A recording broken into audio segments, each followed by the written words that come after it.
अभी रिसेंटली एक chatbot release हुआ है जिसका नाम है चैट जीपीटी। और इस चैटबॉट के बारे में ये कहा जा रहा है कि आप इससे कोई भी क्वेश्चन कर लें, ये बॉट उस क्वेश्चन का बहुत ही कॉम्प्रिहेंसिव आंसर देता है और बड़ा क्लोज टू रियलिटी आंसर देता है।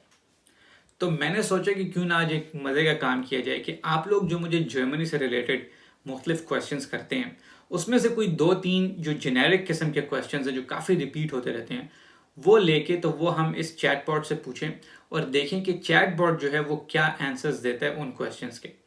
फिर जो वो आंसर्स देगा उसको मैं, जो मेरा अपना जर्मनी में 10 साल का एक्सपीरियंस है, उससे कंपेयर करके आपको बताऊंगा कि जो बॉट है उसने कितना कॉम्प्रिहेंसिव और कितना क्लोज टू रियलिटी आंसर दिया। तो मैंने 2-3 क्वेश्चंस पिक किए हैं और वो क्वेश्चंस आप लोग मुख्तलिफ तरीके से मुझसे पूछते रहते हैं। एग्जैक्टली हो सकता है वो क्वेश्चन वैसा ना हो, लेकिन अक्सर लोगों के जहनों में वो सवाल होते हैं। तो पहला जो क्वेश्चन मैंने चूज किया वो है, what are the negatives of living in Germany.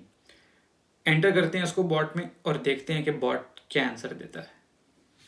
अच्छा जी, क्वेश्चन मैंने ऑलरेडी लिखा हुआ है यहाँ पे, इसको मैंने पेस्ट कर दिया। क्वेश्चन मैंने यहाँ पे लिख दिया, what are the negatives of living in Germany. Enter करते हैं और देखते हैं बॉट क्या कहता है।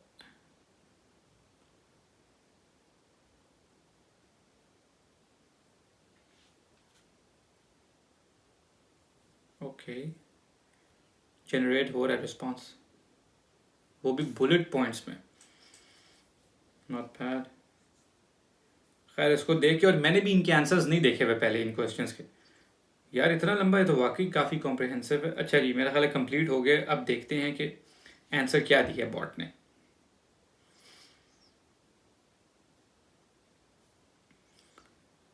Some potential negatives of living in Germany include high cost of living in certain cities such as Berlin and Munich. ठीक है, म्यूनिक के बारे में तो मैं कहूँगा कि हाँ, वैसे एक बात है कि बर्लिन बहुत पहले पहले जो है ना वो सस्ता होता था और अफोर्डेबल होता था, अब बर्लिन भी महंगा हो गया, तो इस बात से मैं एग्री करूँगा। Cold and grey weather in some areas particularly northern and eastern parts of the country, definitely इससे तो कोई डिनाई कर नहीं सकता है। और इवन जो वेस्टर्न पार्ट है स्टुटगार्ट वगैरह, वो भी थोड़ा सी रिलेटिवली इससे गर्म होता है, वरना mostly cold and grey weather, ये बात ठीक है। Bureaucracy and regulations can be extensive and time consuming to navigate, इसमें भी कोई शक नहीं है। जर्मन ब्यूरोक्रेसी के बारे में तो मैं कई वीडियोस में बात भी कर चुका हूँ, आप लोगों को पता है इस बात का भी, जो रेगुलरली मेरी वीडियोस देखते हैं, तो ये पॉइंट भी ठीक हो गया। अगला पॉइंट है, German culture can be quite reserved and formal which may take some getting used to for some people, which may take some time, शायद लिखना था। ये बात भी बिल्कुल ठीक है कि जो हमारा कल्चर है, जो हम देसी लोग जर्मनी आते हैं, उससे तो बहुत ज़्यादा मुख्तलिफ है जर्मनी का कल्चर, तो कई लोगों के लिए ये प्रॉब्लम बन जाती है। Language can be challenging to learn specially for non native speakers. Of course language जो है वो नॉन नेटिव स्पीकर ही लर्न करता है, जाहिर सी बात है। लैंग्वेज कैन बी चैलेंजिंग, बिल्कुल सही बात लिखी है, ये भी negatives of living in Germany में है। German healthcare system is complicated and has different levels of coverage based on insurance. मगर ये कोई इतना बड़ा नेगेटिव नहीं है। हाँ, ये बात ठीक है कि जर्मनी में जिसके पास पब्लिक हेल्थ इंश्योरेंस होती है, और मेरे पास कोई एग्जैक्ट नंबर नहीं है कि कितने परसेंटेज लोगों के पास है, लेकिन मेजॉरिटी के पास जो है वो पब्लिक हेल्थ इंश्योरेंस ही है। आई थिंक प्रॉबली 85 to 90 के करीब जो है उनके पास पब्लिक है, और बहुत कम ऐसे लोग हैं जिनके पास प्राइवेट हेल्थ इंश्योरेंस है, क्योंकि प्राइवेट हेल्थ इंश्योरेंस बहुत महंगी होती है। और पब्लिक में लोगों को अक्सर ये कंप्लेंट्स रहती हैं कि यार कोई स्पेसिफिक डॉक्टर से अपॉइंटमेंट लेनी है तो 1-1, 2-2, 3-3 महीने वेटिंग टाइम्स है, ये बात ठीक है। लेकिन ये सारे मुल्कों में, ये जितने भी वेस्टर्न डेवलप्ड मुल्क हैं, सब में यही हाल है। डॉक्टर्स का हर जगह डॉक्टर्स की शॉर्टेज ही होती है। आप कनाडा की एग्जांपल ले लें, अमेरिका की ले लें, ऑस्ट्रेलिया की ले लें, कहीं भी ले लें। लेकिन ओवरऑल मैं ये कहूँगा कि मुझे आखिरी पॉइंट कुछ इतना नेगेटिव नहीं लगा। ये नेगेटिव नहीं है, potential negatives of living in Germany नहीं है, क्योंकि health insurance system all in all अगर आप दुनिया भर में सारे मुल्कों से कंपेयर करें तो काफ़ी ज़्यादा अच्छा है। फ्लॉज डेफिनेटली हैं, लेकिन फिर भी काफ़ी ज़्यादा अच्छा है। मगर उसके अलावा जो उन्होंने पहले 4-5 पॉइंट दिए हैं, कॉस्ट वगैरह के, वेदर वगैरह के, कल्चर के बारे में, ब्यूरोक्रेसी के बारे में, लैंग्वेज के बारे में, वो एक्यूरेट दिए हैं। तो अच्छा आंसर निकला, नॉट बैड। अब एक और क्वेश्चन चेक करते हैं जो कि आप लोग अक्सर तरीके से मुझसे पूछते रहते हैं, इंस्टाग्राम पे भी और यूट्यूब पे भी, और वो है, should you move to Germany in 2023। तो मुझे टाइप करने दें ये question, should you move to Germany in 2023? चलें जी, डन हो गया, इसको करते हैं एंटर। ओके, जनरेट हो रहा है। यार ये क्या है यार? ओके, ये तो उसने कोई generics they the. I'm an AI and do not have the ability to predict the future or provide advice on personal decisions like moving to a new country. Makes sense. The decision to move to Germany in 2023 should be based on your individual circumstances and goals. वाह यार, ये तो bot ने वही मेरे वाली बात की है जो मैं अक्सर वीडियोस में करता हूँ कि आप लोगों ने अपना इंटरेस्ट देखना है और आपकी अपनी लाइफ में सिचुएशन देखनी है कि आप क्या चाहते हैं उस वक्त ज़िंदगी में। इंडिविजुअल सर्कमस्टांसिस क्या हैं आपके।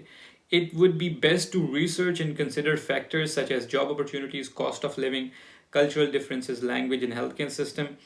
ये healthcare system के पीछे बड़ा पड़ा है। Additionally, you should also be aware of the potential impact of COVID-19 pandemic on travel and relocation. Smart है, बड़ा जेनेरिक से आंसर दिए, गोल मोल कर गया सही। उसने बात नहीं बताई कि मूव करना चाहिए या नहीं, और कहता है कि गलती की बजाय गलत आंसर देने की बजाय मैं यही कह देता हूँ कि मैं प्रिडिक्ट नहीं कर सकता। यही क्वेश्चन किसी और तरीके से पूछते हैं। पहले तो पूछा था कि should you move to Germany in 2023, अब इसको पूछते हैं कि लेट्स से कि ईयर नहीं डालते, ये पूछते हैं कि is it a good idea to move to Germany.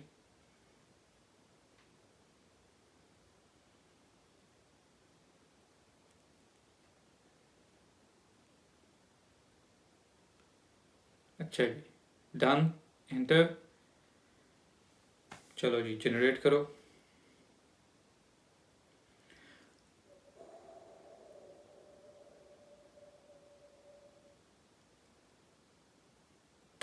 फिर गोल कर गया। अच्छा, मेरा ख्याल है कि फ्यूचर रिलेटेड क्वेश्चन से जो है ये ज़रा हेजिटेंट है, हिचकिचाता है कि गलती ना कर दूं।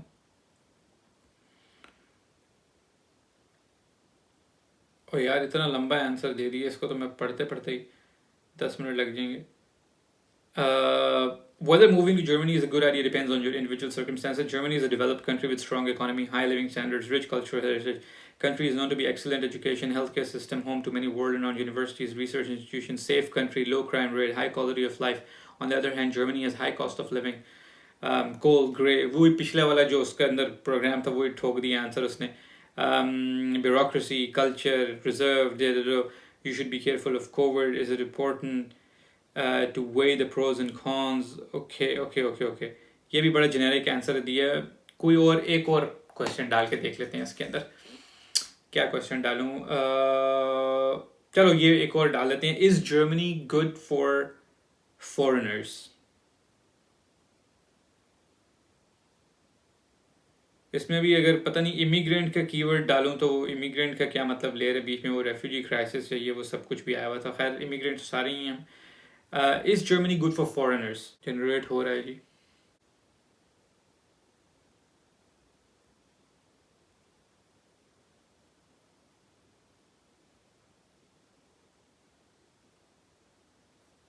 जो ये बॉट है ना, इसके बारे में एक बात तो क्लियर हो गई है कि बड़ा सेफ खेल रहा है ये। बड़े बड़े अच्छे आंसर्स दे रहा है। पहला आंसर जो है सबसे अच्छा था, लेकिन बड़े जेनेरिक आंसर्स दे रहा है। और ये बात सही कह रहा है यार, वो बॉट के हर किसी के पर्सनल सर्कमस्टेंसेस पर डिपेंड करता है, वो कैसे बता सकता है हर किसी के लिए। ये मैं आप लोगों को भी अक्सर वीडियोस में कहता हूँ। अच्छा चलो भाई, अब बस भी कर दो आंसर, काफ़ी ज़्यादा कॉम्प्रिहेंसिव आंसर हो गया। मैं शुरू से पढ़ना शुरू करता हूँ।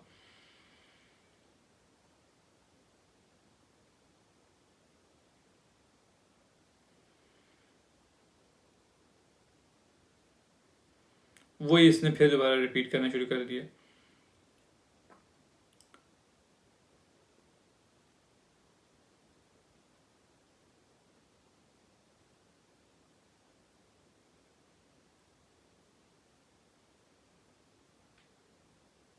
वही Germany can be a good place for foreigners to live and work, but it depends on individual circumstances. Germany is known for strong economy, high living standard, healthcare, blah blah, वही वाली बातें। However, like any other country, there are some challenges for foreigners. ये पूछा था असली। Language barrier ठीक है, German culture ठीक है, कॉस्ट ऑफ लिविंग, ये इन 4 चीज़ों के पीछे पड़ा हुआ है। Language barrier, cost of living, culture, bureaucracy, जो कि सारी बातें सही हैं। अच्छा एक और क्वेश्चन करते हैं मूविंग के अलावा, ताकि थोड़ा सा इसको और सोचने का मौका मिले।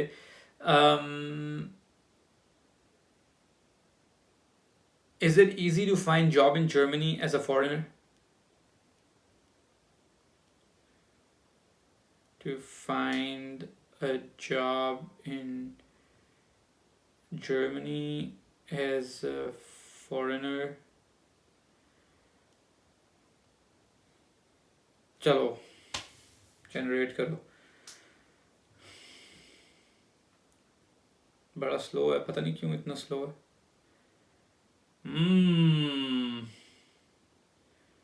पहली लाइन में उसने कह दिया कि चैलेंजिंग है। समझ आ गई है कि आंसर क्या दे रहा है। आप लोगों को काफ़ी ज़्यादा रिजेम्बलेंस हो रही होगी कि बॉट से मिलती जुलती जो है वीडियोस हैं वो मैंने भी बनाई हुई हैं, लेकिन ये तो बहुत ही ज़्यादा जेनेरिक हो गया। मैंने इतनी भी जेनेरिक नहीं बनाई हुई क्योंकि मैंने फील्ड स्पेसिफिक बात की भी। अच्छा, देखते हैं कि जल्दी से मैं ये पढ़ता हूँ कि इसका क्या आंसर दिया है। Is it easy to find a job in Germany as a foreigner? It can be challenging for foreigners to find a job in Germany, but it is not impossible. The job market in Germany is competitive and language barrier can make it difficult for non-native speakers to find work. ये बात याद रखें, बिल्कुल accurate point दिया इसने ये. Additionally, some companies may prefer to hire candidates with German language proficiency or experience working in Germany. बिल्कुल ठीक point है. However, there are also many opportunities for foreigners in Germany, particularly in certain industries such as IT, engineering and sciences. By video में मैंने आपको बताया, बिल्कुल ठीक. The country has a high demand for skilled workers and there are many programs and initiatives in place to support the integration of foreigners into German workforce. हाँ, integrations course यहाँ पे है, लेकिन वो कोई, मैं ये नहीं कह सकता कि वो कोई बहुत ज़्यादा इफेक्टिव मीन्स, और वो ज़्यादातर यूज़ भी जो है वो जो स्किल्ड वर्कर्स आते हैं वो नहीं यूज़ करते. वो जो दूसरे रेफ्यूजीज आते हैं वो उनके लिए होता है. उस कोर्स के ऊपर भी बड़े जो है ना वो क्वेश्चन हैं. चलो खैर ठीक है, इसने जेनेरिक दे दिए. It is also worth noting that Germany has relatively low unemployment rate. ये बात ठीक है, which can make it a good place for job seekers, but also makes it hard for those who are not familiar with the language and culture. Again, वही बात, language. It is important to research and consider all factors such as job opportunities, cost of living, culture differences, language, healthcare before making a decision to move to Germany and start looking for a job. Networking, language proficiency, gaining relevant experience before moving can also increase the chances of finding a job in Germany. ये answer मुझे अच्छा लगा, काफ़ी ज़्यादा close to reality है. Of course profession to profession depend करता है आपने पढ़ा क्या हुआ है, किस फील्ड में जाना चाह रहे हैं. लेकिन पहला जो मैंने क्वेश्चन डाला था और ये जो आखिरी क्वेश्चन डाला है ये काफ़ी ज़्यादा क्लोज टू रियलिटी और इतने ज़्यादा जेनेरिक नहीं है. तो खैर बड़े मज़े का चैटबॉट है, आप लोग भी इसको चेक कर सकते हैं, चैट जीपीटी को. लेकिन अगर आप लोगों के कोई जर्मनी से रिलेटेड और क्वेश्चन हैं ट्रिकी किस्म के, और आप ऑफ कोर्स बॉट में लिख के खुद भी आप देख सकते हैं, लेकिन अगर आप ये जानना चाहते हैं कि जो बॉट के आंसर्स हैं और जो रियलिटी है जो कि मैं आप लोगों के साथ शेयर कर सकता हूँ अपने एक्सपीरियंस के मुताबिक, तो आप लोग मुझे वो क्वेश्चंस भेज सकते हैं और मैं इसी तरह की बॉट वाली वीडियो उन क्वेश्चन के साथ भी आप लोगों के लिए बना सकता हूँ. तो सबसे अच्छा तरीका ये है मुझे क्वेश्चंस भेजने का कि आप इंस्टाग्राम पे जाएं, वहाँ पे मुझे फॉलो करें और मुझे डीएम करें, या तो आप इसी वीडियो के कमेंट सेक्शन में अपना क्वेश्चन भेज सकते हैं. एक नेक्स्ट वीडियो में आप लोगों से दोबारा मुलाकात होगी. ये वीडियो देखने के लिए बहुत बहुत शुक्रिया.